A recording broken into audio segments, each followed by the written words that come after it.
The window sticker on a new 2026 F150XL reads $39,330. The Ram 1500 advertised on television starts at $42,400.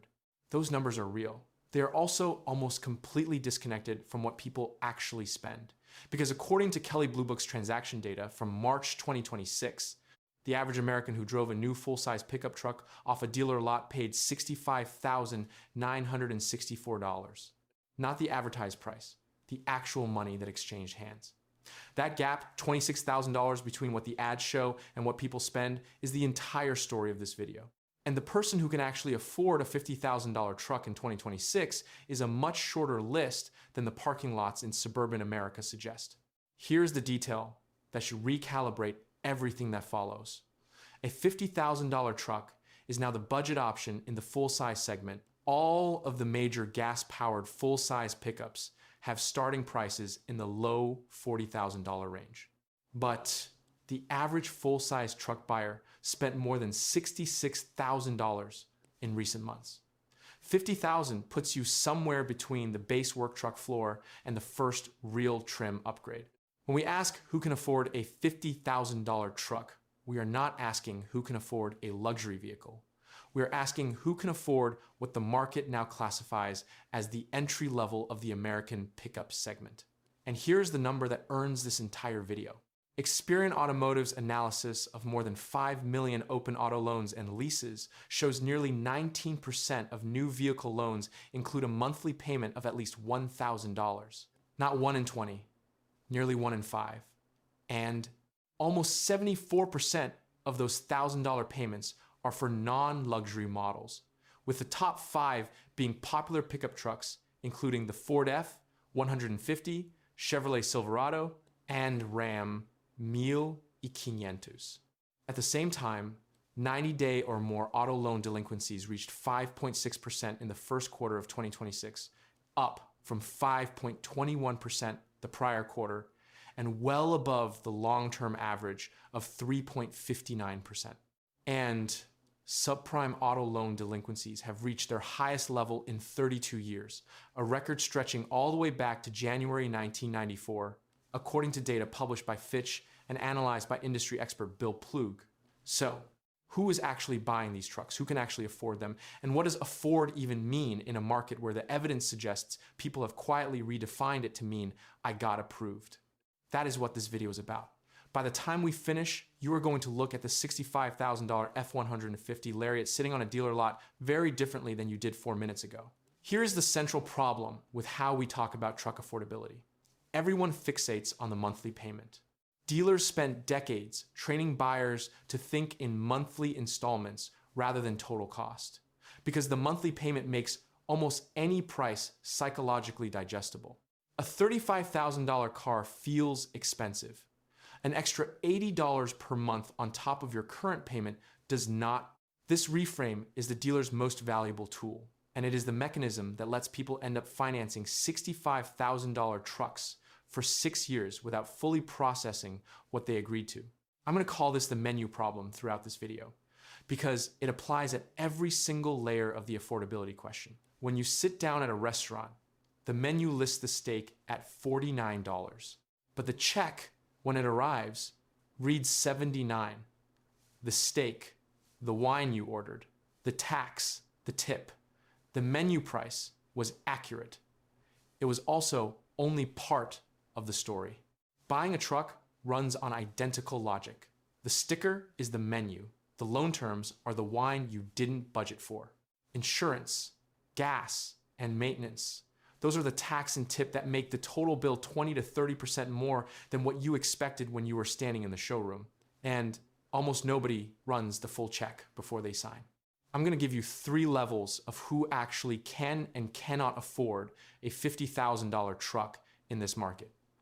Not in theory. In math, stay with me, because in a few minutes, the income calculation alone changes how you look at every truck in every driveway in your neighborhood. But first, let's start with the price itself, because the first trick this market plays happens before you ever look at a payment calculator. The F-150's 2026 model starts at approximately $39,330 MSRP for the base XL trim. That is a capable work truck.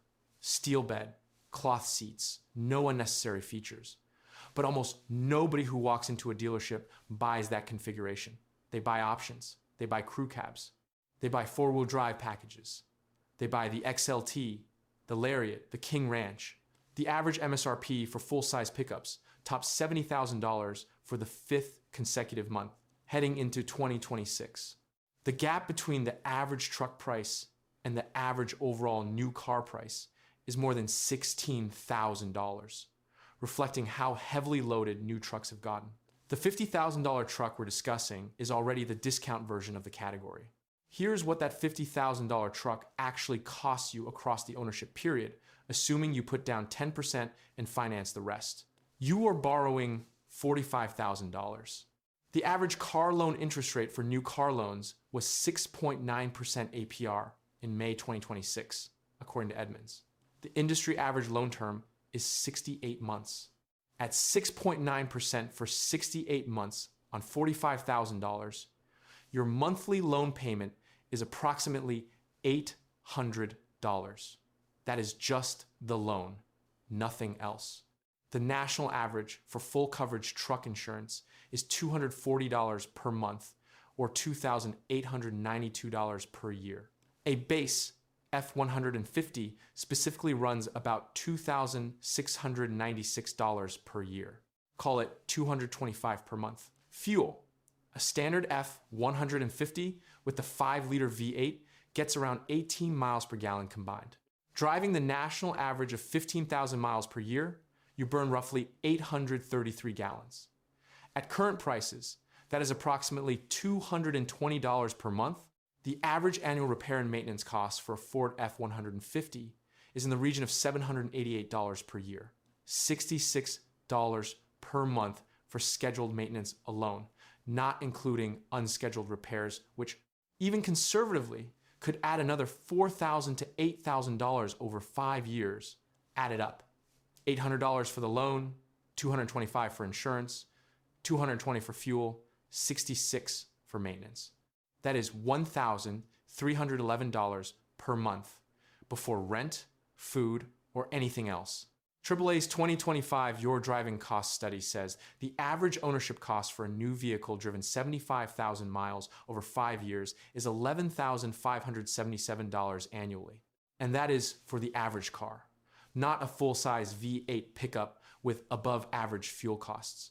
For the $50,000 truck, you are looking at $13,000 to $14,000 per year in all-in ownership costs from day one. The menu said $50,000. The check says over $1,300 per month every month. This is where it gets really interesting, because the loan, insurance, gas, and maintenance are just the visible costs. They don't include what you are not doing with that money while you're paying it. Stay with me, because this next part is where the math becomes a mirror. You might comfortably afford a vehicle costing roughly half of your salary. So if your annual salary is $100,000, you might shop for a car worth up to $50,000. That is Kelley Blue Book's own guidance. $100,000 of annual income for a $50,000 truck to be comfortable. Financial experts recommend monthly car payment around 10 to 15% of monthly take-home pay, and total monthly car expenses at no more than 20% of monthly income, including payment, insurance, maintenance, and gas. U.S. real median household income stands at $83,730, according to the Census Bureau. That is the midpoint of American household income. Half of households make more, half make less. At that median income, in a state with no income tax, Texas, Florida, Nevada, your take-home is approximately $5,400 per month after federal income taxes and FICA. The 20% ceiling for all vehicle costs is $1,080 per month.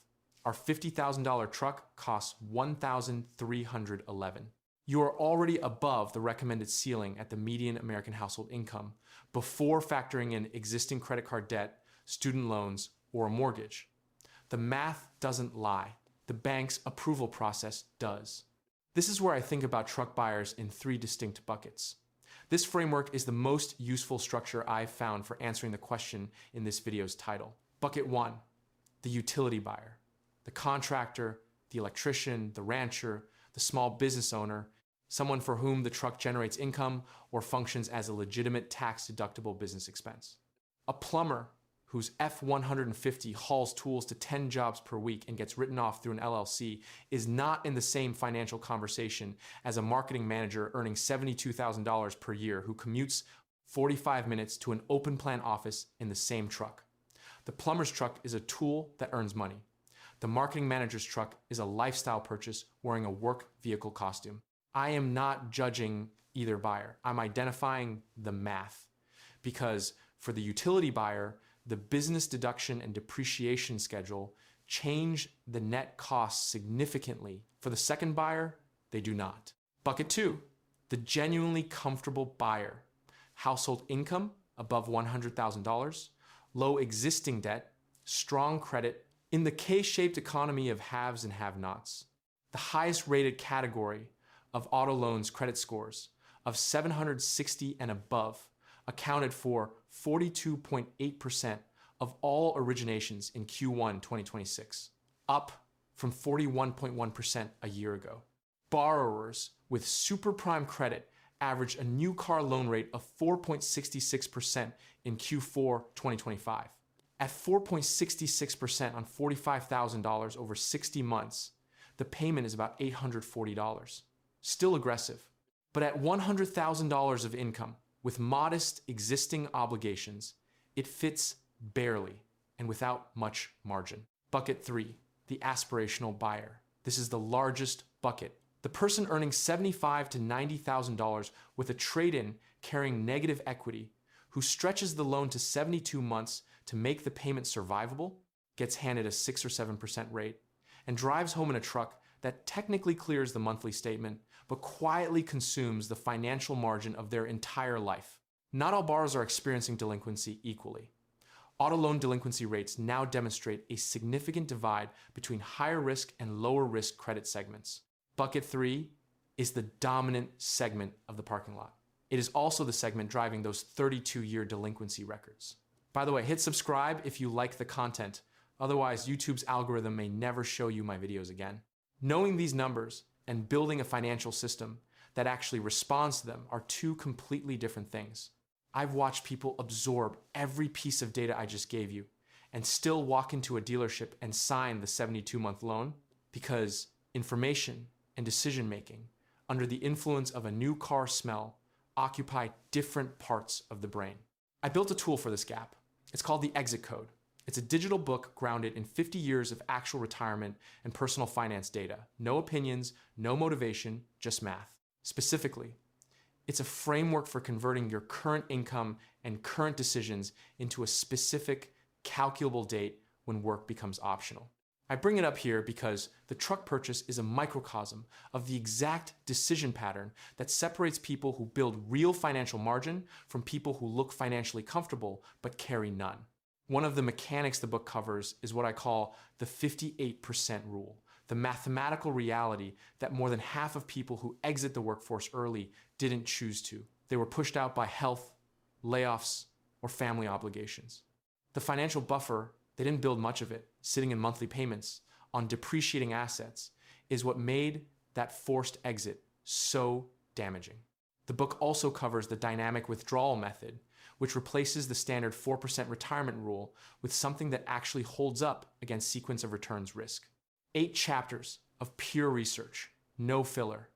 The price is less than a dinner out, through the link in the description. Now let me show you the layer of this market that is getting far less attention than it deserves.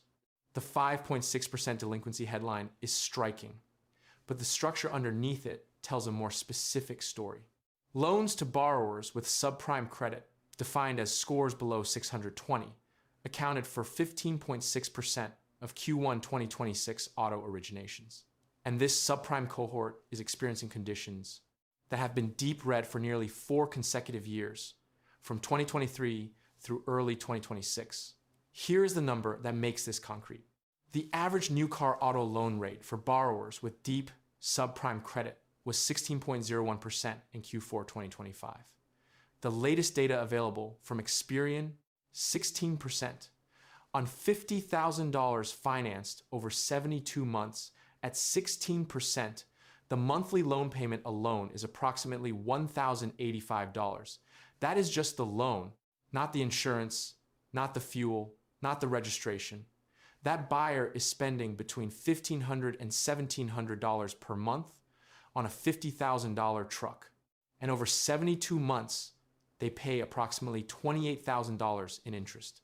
On a $50,000 truck, the truck costs them $78,000 to finance a loan, $50,000 in principal, and $28,000 in interest before a single dollar of gas, insurance, or maintenance enters the equation. Nearly 29% of auto finance customers are now categorized as financially vulnerable, according to J.D. Power's 2025 U.S. Automotive Financing Satisfaction Study. Not subprime, financially vulnerable. These are people who have the loan, who make the payment, but who have no reserve if income disrupts.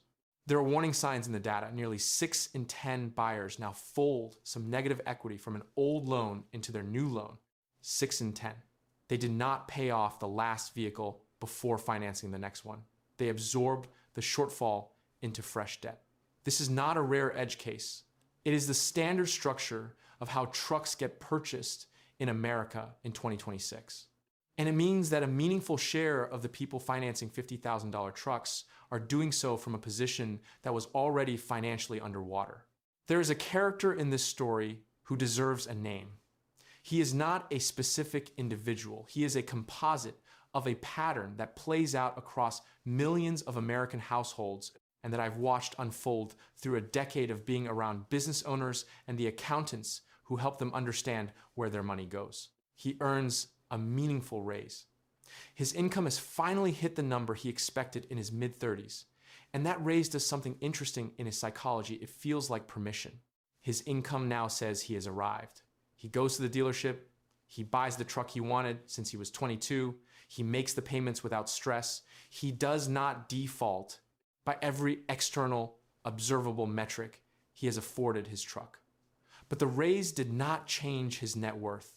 It changed what he drives. And that gap between the signal of success and the substance of it is what the last section of this video is about. Let me put the most specific numbers I have to a real-world scenario. Marcus is 38. He works in business development in Dallas, earns $90,000 per year, has a mortgage, 2 kids in school, and a 2021 F150 XLT. He still owes $17,000 on a dealer appraises the XLT at $14,000. He has $3,000 in negative equity. He finances a $58,000 F150 Lariat, puts down $8,700, rolls the $3,000 in negative equity into the new loan. He is now borrowing $49,300 at 7.2% for 72 months. Monthly loan payment, $846. Insurance in Texas on the Lariat, $250 per month, above the national average for a higher trim truck in a high litigation state. Fuel at 14,000 miles per year, 18 miles per gallon, at current prices approximately $225 per month. Maintenance, $66 per month. Monthly truck cost $1,387. Marcus's take home in Texas, on $90,000 gross federal income tax plus FICA, no state income tax is approximately $5,700 per month. His truck consumes 24.3% of his take-home income. The recommended ceiling is 15 to 20%. He is over budget by 4 to 9 percentage points, depending on which benchmark you use. Over 72 months, Marcus spends the following: loan payments of $60,912 plus $8,700 in down payment. Insurance over 6 years, $18,000. Fuel over 6 years, $16,200. Maintenance over 6 years, $4,752. Total out of pocket across the ownership period, $108,564. At the end of 6 years, the average new vehicle retains about 45% of its original value after 5 years. For a truck, that is somewhat better, perhaps 50%, which puts the Lariat's residual at approximately $29,000 as a trade-in. Marcus spends $108,564 and gets back $29,000. Net out of pocket on a $58,000 truck, approximately $79,000. The menu said $58,000. The check says $79,000 after trading it in. That is the gap the monthly payment arithmetic conceals. Marcus is not irresponsible. He is not financially illiterate. He is the median case of what happens when the most powerful vehicle market in human history is optimized to convert income into monthly obligations rather than compounding assets. He will look financially successful for years. His truck will start fine every morning. His kids will think he drives a great truck. His net worth, quietly, will grow at roughly half the rate it should given his income. One quick note on this specific dynamic, because it genuinely deserves a moment of levity. The F-150 Lariat sits in the showroom with heated and cooled leather seats, a 12-inch touchscreen, a tailgate that opens in 3 different modes, and ambient interior lighting. It costs $54,000 to $58,000. It is a genuinely excellent vehicle. It is also approximately 24 months away from being worth $42,000 to someone who will appreciate every single feature on it. The original buyer's payment schedule finds this transition somewhat indifferent to their feelings about it.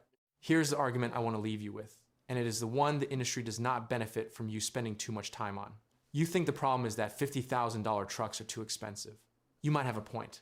Tariff uncertainty is part of the reason prices are rising faster than expected in 2026. But the deeper structural problem, the one that explains the delinquency records, the 32-year subprime high, the 6 in 10 buyers rolling negative equity, is not the price. It is the mental frame. The moment someone evaluates a vehicle purchase by monthly payment rather than total cost, the price ceiling effectively disappears. Because almost any purchase becomes affordable at some loan term. A $90,000 truck at $600 per month is affordable on paper. The math behind that payment involves a 10-year loan, and you will still be paying for that truck when it needs its second transmission. The truck market discovered this dynamic. Not through any conspiracy, but through the simple optimization any industry pursues when it learns what its customers will pay. They discovered that framing a luxury product as a utility vehicle lets them sell it to people who would never otherwise consider a luxury vehicle purchase. In the United States, the target truck buyer consists of Generation X and rural residents who prioritize durability, versatility, and practicality. Practically, that is the frame. The F-150 King Ranch and the Ram 1500 Tungsten are, by any reasonable definition, luxury vehicles. But they sell because they do not feel like luxury vehicles. They feel like trucks. And trucks are sensible. Trucks are American. Trucks are hardworking. The result of this framing is that full-size pickup trucks average $64,790 in transaction price while being discussed, marketed, and psychologically processed as practical purchases by the people buying them. This is not small. The gap between the psychological classification of the purchase and its actual financial category is where the debt lives. And the psychology goes deeper than just framing. The most popular reason to buy a truck for Gen Z and millennial truck buyers was for travel and road trips, while the most popular reason for buyers over 39 was for leisure, hobbies, or projects. Not hauling material, not running a job site. The truck is an identity vehicle. It is a signal. It is a reward. It became all of those things at the exact same historical moment, that its base price went from $22,000 to $39,000, and its average transaction went to $66,000. The truck is being purchased for reasons that have nothing to do with its payload rating, and priced at a level that only makes financial sense if you either have the income to absorb it cleanly or have a business reason to justify it. This is where Marcus's story lands. He is making the payments. He will continue to make the payments for 72 months. He will never show up in the delinquency data. But in 5 years, when he looks at his net worth statement and tries to explain why his income grew consistently and his balance sheet did not grow with it, the truck is where the math will point him. The raise he earned was real. The compounding he could have done with its monthly cost was real too. He traded the second for the first. He will not be alone in that trade. 3 practical takeaways, calibrated specifically to this market and this moment. 1. Run the total cost before you run the payment. Before you sign anything on a truck, open a spreadsheet and add the loan payment, insurance at your actual coverage level, fuel at your actual mileage, and maintenance. If that combined number exceeds 15 to 20% of your monthly take-home income, the truck is financially pressuring you whether the bank approved it or not. The bank's approval is not permission. The math is. 2. If the truck has a genuine job, if it generates income, hauls tools, or qualifies as a deductible business asset structure, the purchase through the appropriate entity, the depreciation schedule, the Section 179 deduction, if applicable, the business expense treatment, these change the real net cost significantly. If the truck does not have that job, price it as the lifestyle purchase it actually is, and budget accordingly without rationalizing it as practical. 3. The difference between a $50,000 trim and a $42,000 trim of the same truck is not $8,000. It is $8,000 financed at 6.9% over 68 months, which means you actually pay $10,300 in total loan payments on that spread, plus the insurance differential, plus the depreciation gap at trade-in.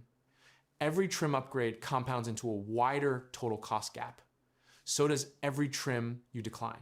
Going from the Lariat to the XLT doesn't save you $8,000.